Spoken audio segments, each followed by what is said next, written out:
ये बात तो सच है। कोई पुरुष कितना भी धैर्यवान, दयालु, सद्गुणी, सदाचारी, नीतिज्ञ, कर्तव्यनिष्ठ और गुरु भक्त अथवा विद्या विवेक संपन्न ही क्यों न हो, यदि वह निरंतर अत्यंत पाप बुद्धि दुष्ट पुरुषों का संगत करेगा तो अवश्य ही क्रमशः उन्हीं की बुद्धि से प्रभावित होकर उन्हीं के समान हो जाएगा। इसलिए सदा ही दुष्ट पुरुषों का संग त्याग देना चाहिए।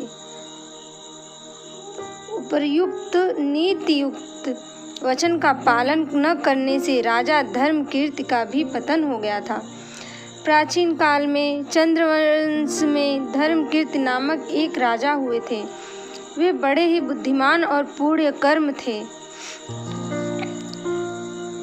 उनके प्रजापालन में कोई त्रुटि नहीं थी।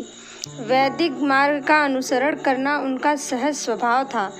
वे समय समय पर यज्ञों का आयोजन भी करते रहते थे। ऐसे गुणवान राजा का ऐश्वर्य संपन्न होना स्वाभाविक ही था। राजा धर्मकीर्ति के कोष में धन की कोई कमी नहीं थी। दुराचारी पाखंडियों की दृष्टि तो सदा धन पर ही रहती है। उन्होंने राजा धर्मकीर्ति पर भी अपना चक्र चलाया। पाखंडी लोग बार बार राजा को यह समझाते कि यज्ञ आदि सत्कर्म करने से क्या लाभ, केवल मौज से रहो। उस कुचक्र से बचना तो केवल उनके संग के त्याग से ही संभव था। परंतु राजा धर्मकीर्ति मोहवश उन पाखंडियों का संग त्याग न कर सके और उनके कुचक्र के शिकार हो गए। कुसंग के कारण राजा को धर्म पथ से च्युत होते देर न लगी। उन्होंने धीरे धीरे यज्ञ आदि सत्कर्म बंद कर दिए। पाखंडियों के दुसंग से राजा की पाप कर्मों के प्रति घृणा नष्ट हो गई और अंत में वे पाप कर्मों में रत रहने लगे। राजा की देखा देखी प्रजा में भी अधर्म की वृत्ति बढ़ने लगी।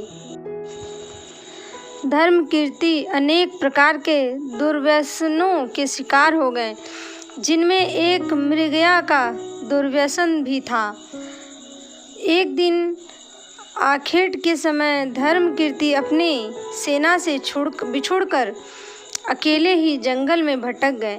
भटकते भटकते वे नर्मदा के तट पर पहुँचे और नदी के निर्मल जल में प्रवेश कर उन्होंने अपनी थकान दूर की। संध्या हो गई थी और अंधेरा होने लगा था। अतः राजा भय से आगे नहीं बढ़े और वहीं नर्मदा के तट पर विश्राम करने लगे। संयोगवश उस दिन एकादशी तिथि थी। नर्मदा तटवासी जन एकादशी व्रती थे।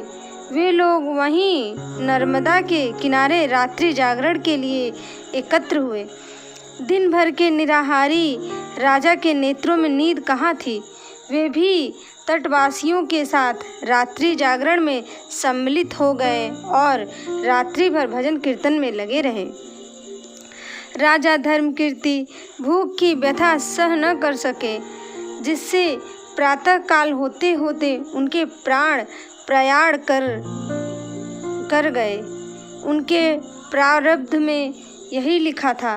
प्राणों के प्रयाण करते ही धर्मकीर्ति को यमदूतों ने आ घेरा और वे उन्हें यमराज के पास ले गए। विधान का लेखा रखने वाले चित्रगुप्त ने बताया, देव, यद्यपि राजा धर्मकीर्ति ने बहुत से पाप कर्म किए हैं, परंतु अंतिम दिन उन्होंने एकादशी के उत्तम व्रत का पालन करके रात्रि भर जागरण तथा भजन कीर्तन करते हुए प्राणों का त्याग किया है। अतः इनके सभी पापों का क्षय हो गया है। पापों के क्षय वाले व्यक्ति का यमलोक में क्या काम, वह तो उत्तम लोकों का भागी होता है। यमराज ने धर्मकीर्ति को साष्टांग प्रणाम किया और अपने दूतों को सावधान करते हुए उन्हें आदेश दिया, जो भगवत पूजा में तत्पर, धर्मपरायण, गुरुजन सेवक, वर्णाश्रमोचित, आचारनिष्ठ, दीन रक्षक, एकादशी व्रती, मृत्युलोक में भजन कीर्तन में तल्लीन, भगवत कथा मृत के सेवी, संपूर्ण कर्मों को भगवान को अर्पण करने वाला ब्राह्मण भक्त, सत्संगी और अतिथि सत्कार प्रेमी हो, ऐसे व्यक्ति सदैव उत्तम लोक के अधिकारी होते हैं। अतः इन्हें स्वर्ग लोक भेज देना चाहिए। इस निर्णय के अनुसार राजा धर्म कीर्ति स्वर्ग लोक को भेज दिए गए। वहाँ बहुत काल तक स्वर्ग के भोग भोग कर पुण्य क्षीण होने पर उन्होंने पुनः इस पृथ्वी पर सत्यपरायण धर्मात्मा मुनि गालों के यहाँ जन्म लिया। उनका नाम हुआ भद्रशील। बालक भद्रशील में बड़े अद्भुत गुण थे। भगवान विष्णु का ध्यान भजन चिंतन यही उस बालक का स्वभाव था। बालकपन में ही उसने अपने मन और इंद्रियों को वश में कर लिया था। खेल ही खेल में वह मिट्टी से भगवान विष्णु की प्रतिमा बनाकर उनका पूजन किया करता था। भद्रशील ने अपने साथी बालकों को भी भगवान विष्णु का पूजन आराधना करना सिखा दिया था। साथी बालक भी खेल में भगवान विष्णु की प्रतिमाएं बनाया करते और उनका पूजन करते।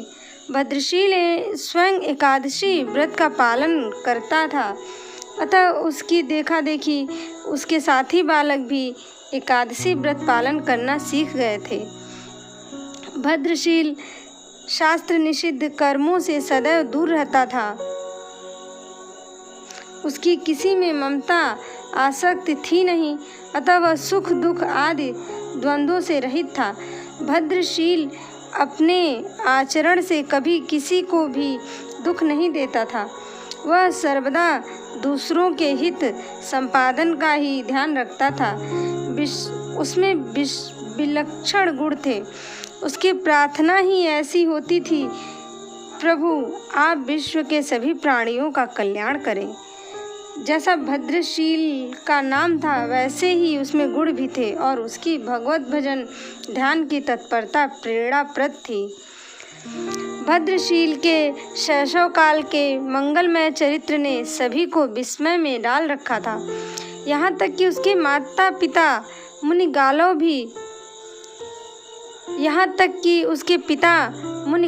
भी अपने बालक के चरित्र से विस्मित थे। ऐसा पावन चरित्र महापुरुषों की सेवाओं से तो सुलभ हो सकता है, परंतु मुनिगालों ने कभी भी भद्रशील को महापुरुष की सेवा करते नहीं देखा था। मुनिगालों अपनी इस पहेली को सुलझा नहीं सके और अंत में उन्होंने बालक से ही बड़े प्यार से पूछा, वत्स, तुम्हें यह योग्य दुर्लभ बुद्धि कहाँ से और कैसे प्राप्त हुई? बालक भद्रशील अपने आदरणीय पिता से यह रहस्य छिपा नहीं सके। वे जातिस्मर तो थे ही, उन्होंने अपने पूर्व जन्म के राजा धर्म कीर्ति होने का पूरा विवरण अपने पिताजी से कह सुनाया कि किस तरह वे दुसंग में पड़कर भ्रष्ट और हुए और पुनः एकादशी व्रत एवं मृत्यु के समय भजन कीर्तन करने से पापों से मुक्त होकर इस योनि को प्राप्त हुए। बालक भद्रशील ने अपने पिता से शास्त्रोचित पूजन के विधि विधान का अध्ययन किया। मुनिगालों ऐसे योग्य बालक को पाकर अपने जीवन को सार्थक मानते थे। भगवत भक्त भद्रशील ने अपने संपूर्ण कुल को पवित्र कर दिया।